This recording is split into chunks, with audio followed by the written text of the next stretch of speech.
Hello everyone. Welcome to my channel. There are many archaeological discoveries that shed light on history. But some discoveries raise creepy question marks in our minds. Today we will examine some of the most mysterious and terrifying of archaeological discoveries. In the dark caves we will encounter surprises from thousands of years ago. We will visit vampire tombs and unravel many different mysteries like these. If you are ready, let's get started. Vampire tomb. Archaeologists in Poland have discovered one of the scariest tombs ever. This tomb was unearthed in Pion Town by researchers at Nicolaus Copernicus University. The skeleton in the 17th century tomb belongs to a woman. And this tomb has very abnormal details. The people who buried this woman intended to imprison her in this cemetery, because a sickle was put on the woman's neck. They took the knife from this agricultural tool, which was widely used in the 16th century, and placed it on the neck of the corpse. If the woman came back to life and tried to rise from her grave, it was intended that her head be cut off with a sickle. Experts also found a primitive lock fitted to the woman's foot. All this was very strange. People were absolutely afraid that this woman would come out of her grave. According to the researchers, the townspeople thought this woman was a vampire, or whoever she was. They took every precaution to ensure that she would not wake up from her grave and harm people. By the 11th century, fear of vampires had become common in Eastern Europe. Farmers believed in all sorts of strange superstitions, even blood-sucking monsters. When they sensed something strange in someone's behavior, they thought the devil had taken over their soul. People who did not fit into society were labeled as vampires or witches. When one of these people died, their bodies were usually dismembered. The goal here was to prevent them from coming back to life. So what do you think about these tombs? Do you think they emerged as a result of the superstitions of the period? Or were the farmers who believed in vampires and witches right? Eleganis Castle. Ischia Island is an island off the coast of Naples in Italy. It is a beautiful Mediterranean island with a somewhat dark past. On the island is the Castle of Aragones, one of the largest castles in Europe. The only access point to its towers is a long stone bridge. With its high stone walls and large rooms surrounding the small island, it is like something out of a fairy tale. The castle was built in 474 BC. This very large castle has been used for different purposes throughout history. Sometimes it was a small city where people lived. Sometimes it was used as a prison and sometimes as a monastery. One of the scariest areas on the castle grounds is the burial ground. In the 16th century there were about 2,000 families living in the castle. Because at that time, this castle was the only way to be protected from pirates. In the 17th century, this ancient castle was used as a nunnery. When the nuns living in this castle died, their bodies were going through a very strange process. The dead nun's body was left on a stone chair in the catacombs. There were holes in the bottom of the chair. The body fluids of the corpse would gradually drain into a container placed under the seat. After a while, the corpse, which turned into a skeleton, was placed in a nearby bone grave. As for the fluid collected from the rotting body, what they did with it was never figured out. Maybe it was hidden in jars and kept in a spooky room. Why do you think there was such a practice in this square, which was used as a monastery? What was done with the remains of deceased nuns? Torture wheels. While examining the remains of 56 skeletons buried under San Ambroca Square, a research team from Milan stumbled upon something incredibly frightening. One of these skeletons was very different from the others. It was estimated that he lived between the years 1290 and 1430 years. He died between the ages of 17 and 20. He was a young man who suffered unimaginable death on a wheel. When the researchers realized that this man had too many wounds, they knew something was wrong. All the long bones in his arms and legs were broken. The body looked as if it had been crushed by a giant rolling pin. He had large scars on his face.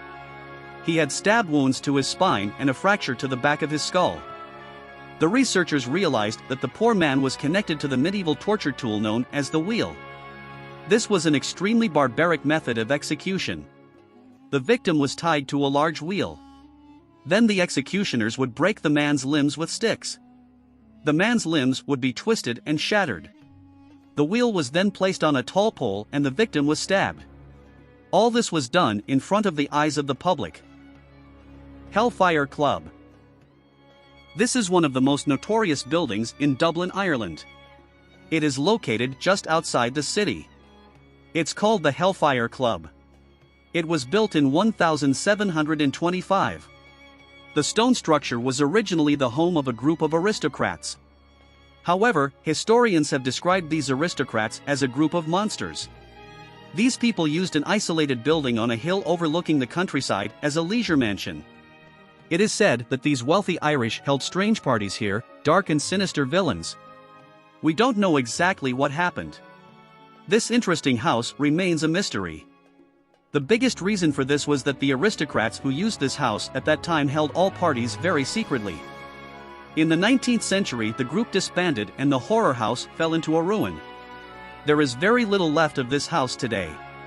Only the foundations remain, some parts of the roof and walls. It's empty inside. Nothing but icy corridors and rough stone floors. Recently, archaeologists started an excavation near this structure. Here they found a prehistoric passage tomb. But there was nothing interesting in the tomb, because it was already looted. Archaeologists believe that the club members' founders smashed the tomb and built this mansion using its stone. Do you think the aristocrats who founded the Hellfire Club were as bad as claimed?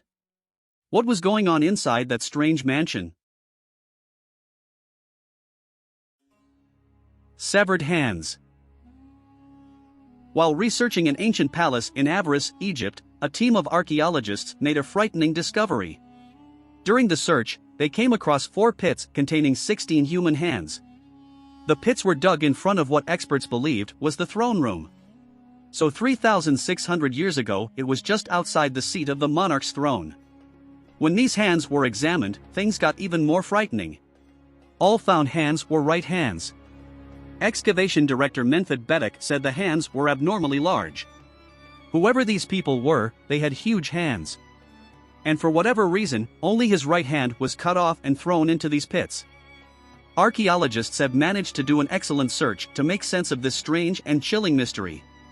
As a result of the research, they learned that King Rock ruled the city of Avares at the time the hands were buried. They also revealed that these hands may be related to a very ancient Egyptian tradition. According to this tradition, warriors gathered the hands of the enemies they killed and presented them to the king. In return, he received gold from the king. The more skilled a warrior was, the more money he could make by killing people and cutting off their hands.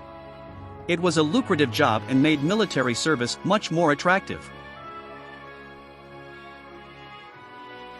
Plastered skull. Between 8000 and 6000 BC, people in the Middle East had a strange tradition. In the pre-pottery Neolithic period, people around modern Palestine covered their severed skulls with plaster. Researchers believe plastered human skulls are one of the oldest forms of art. The plastered skulls are considered to be the oldest examples of sculpture and portrait art. Of course, the fact that it's art doesn't change the fact that it's creepy. For this process, primitive people cut off the skulls of their dead relatives. They covered the skulls with plaster, turning the skull into a strange sculpture. They buried this statue under their house. The first of these plastered skulls was discovered by John Gardstein in the 1930s. Later, in the 1950s, new skulls were found by British archaeologists and taken to the British Museum. Almost all of the plastered skulls found belonged to adult males. There were only a few skulls of women and children. Burying a skull under the house is extremely disturbing to us. But thousands of years ago people were doing this to honor their ancestors. This is how they paid their respects to their deceased family members. They slept better at night knowing that their grandfather's plaster-covered skull was a few meters below their bed.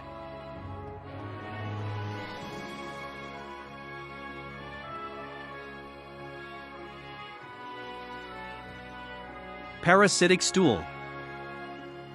4,500 years ago, Neolithic Britons living around Stonehenge were infected with parasites. In the researches, it was understood that people living around the walls of the Duringtron were infected with the parasite. This was probably the site of the people who built the world's most famous ancient monument. The settlement was built around 2500 BC. People living in the area raised pigs and lived with dogs. Archaeologists recently did some excavations at the site and came across 19 well-preserved pieces of ancient excrement. These were found in a large dung pile. The feces belonged to humans and other animals living in the area. Traces of parasitic worms were found in the traces found in the remains. These parasites were harmful parasites that settled in the lungs and liver. It turned out that all ancient people living in this region were infected with this parasite. The cause of the parasite was their eating habits. They probably had parasites in their bodies because they consumed undercooked food. Parasites were also observed in surrounding dogs, because they were also feeding on the wastes of the people there. This discovery was the first time intestinal parasites were found in Neolithic Britain, says Dr. Pierre Michel, of the University of Cambridge. Archaeologists also found 38,000 animal bones among the waste pieces. 90% of the bones were pig bones. Newly discovered ancient tomb. A team of Israeli archaeologists recently made a surprising discovery in Israel. During this expedition, made in September of the year 2022, they came across an ancient burial cave dating back to Ramses II. Ramses II died in 1213 BC. The eerie cavern was found on a beach by a mechanical digger, the Israel Antiquities Authority said. He accidentally hit the bucket on the roof of the cave, which was hidden under the sand. Thereupon, archaeologists came to the region and started working. Archaeologists descending into the dark and narrow space could not believe what they saw. There were many historical artifacts in this ancient tomb. The underground cave was filled with valuables of the period. Goblets, storage jars, bronze arrowheads and many other items were placed for the deceased to take to the afterlife. No one had seen these artifacts since they were buried 3,300 years ago.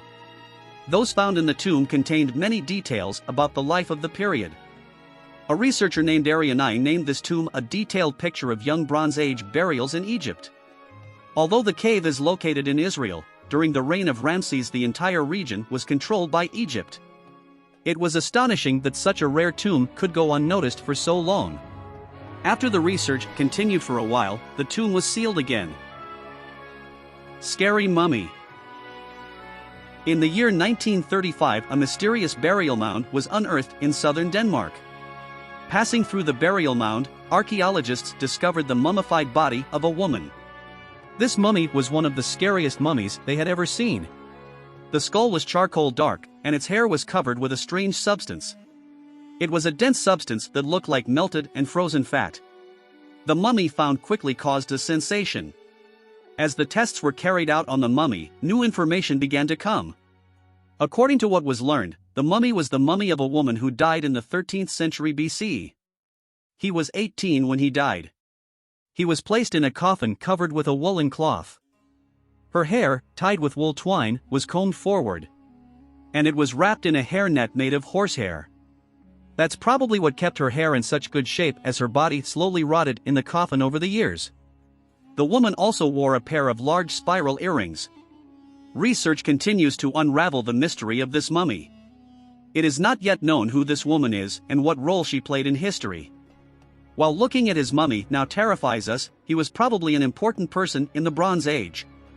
He was buried in the center of a huge mound and was embalmed in a very special way. Mysterious skull in the river. A skull was found around the Minnesota River by a pair of kayakers. The kayakers were in the Renville-Cantai area, about 117 kilometers from Minneapolis, when they came across the skull. They were very surprised and thought they had found the skull of a murder victim.